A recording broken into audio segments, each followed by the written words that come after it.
There was a really crazy quote though that then Yahoo had said. Just one? Yeah. No, a freshie that was like really like, oof.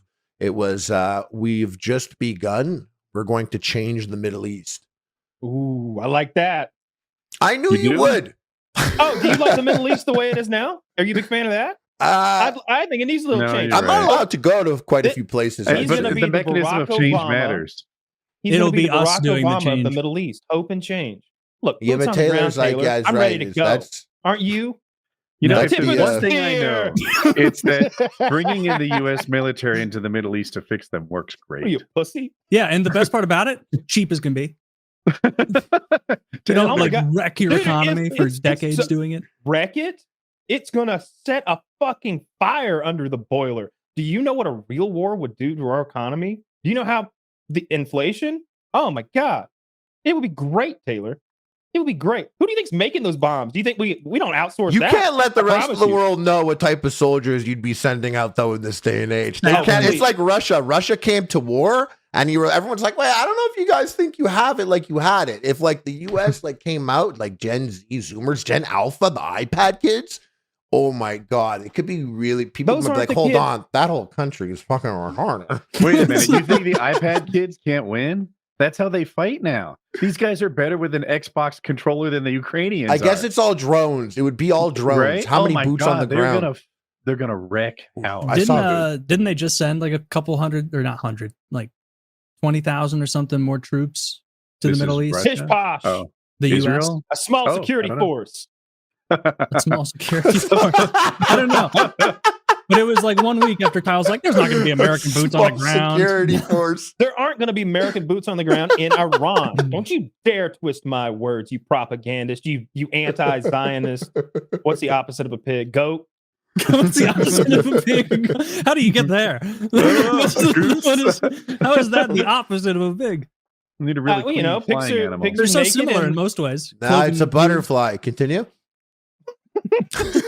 No, there it is. The U.S. is sending a small number of additional troops to the Middle East in response to a sharp spike in violence. That's right. Small. Major General Pat Ryder, Pentagon press secretary, would not say how many more forces will be deployed or what would they would be tasked to do. The U.S. now has 40,000 troops in the region.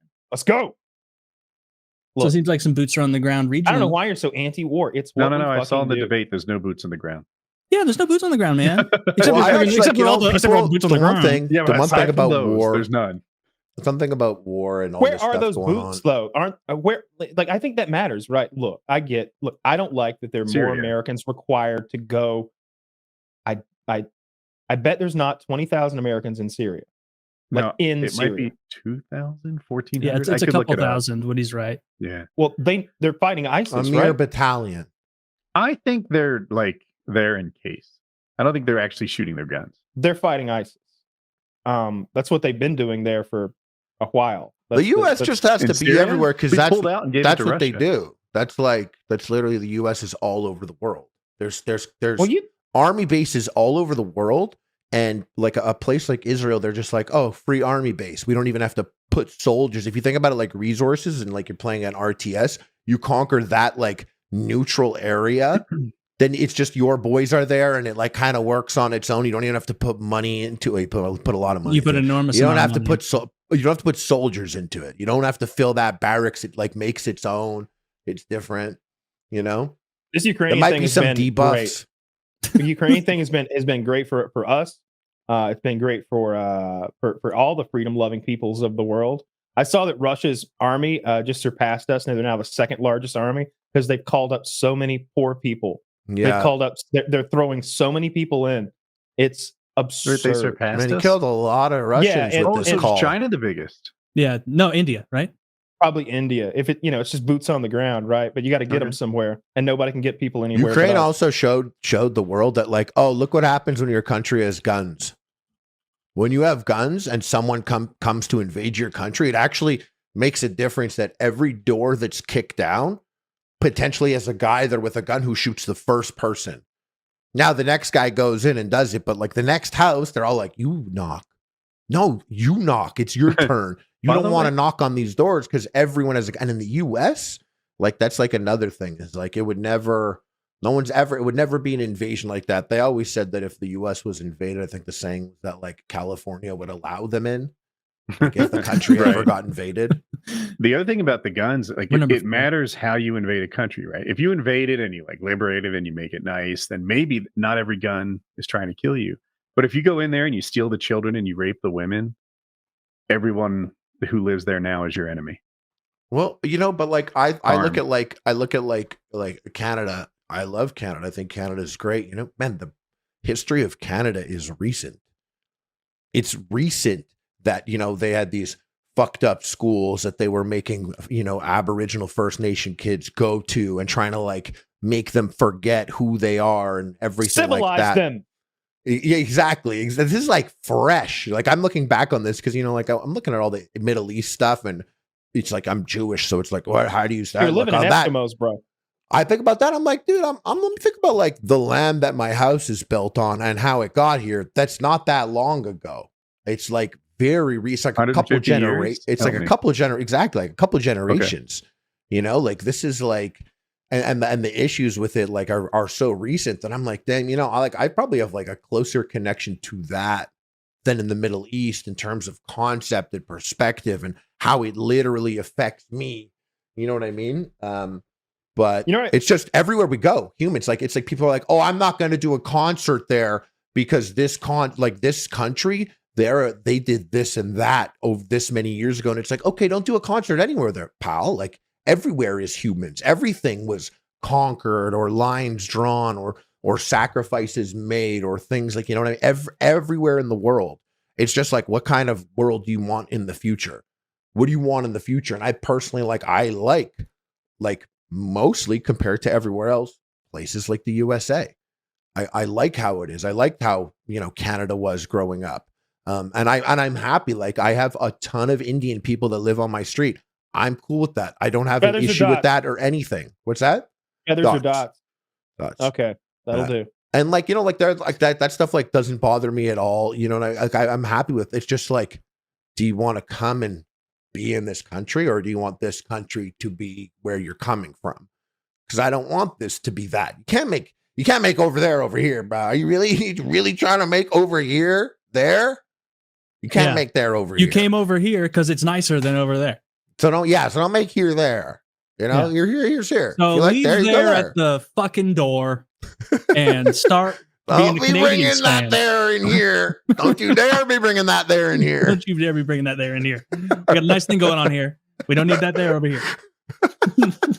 But rest assured, Mrs. Woodworth, that not all of us are traitors. She's gonna trade us. You know, like I'm gonna let you know right now, Israel's done the right thing every step of the way. That maybe a little heavy-handed, maybe also a little heavy dog dick.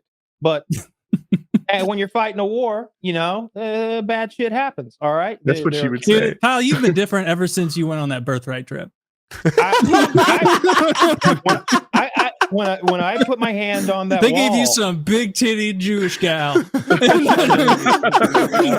It's true. It's true. That's all it would. Honestly, if there was a big titty Palestinian gal, I might be swayed back the other way. Like, hey, looking pretty good on that shows up next week in a fucking balaclava and a headband. Yeah, I've seen new facts in the form of big heavy tits. You like just have big tits, Palestine, free Palestine, big tits hanging over each shoulder, and you're like, Inshallah. Yeah, I really do. Like, look, the only things that I haven't liked, I felt like they killed a lot of civilians that they didn't need to kill, or they could have done things differently. And I know the U.S. would have done things differently. We just sent more like special forces in. Or we'd have done like a Fallujah type thing where you go door to door with a big force of 50,000 men and, you know, you'd lose a lot of people like we did, but we wouldn't have blown up blocks. I didn't like that. I didn't like when it seemed like they directly targeted that aid group. They were in like white trucks with like crosses on the roof and you could see the missile went like through the middle of the cross. She had an explanation for that. What? She said that they had stopped the aid group before it arrived in its destination, like overrun, so they had to go. Oh, well, she said they what? Basically, I stand corrected. There was a place the truck was supposed to get to, and it didn't get all the way there, or something. Like it was being overrun. So, I mean, you got to nuke it. It's your only choice. They blew it the fuck up. And I want to say, I didn't realize, Israel could afford the best of the best, but they fly around on F-35s.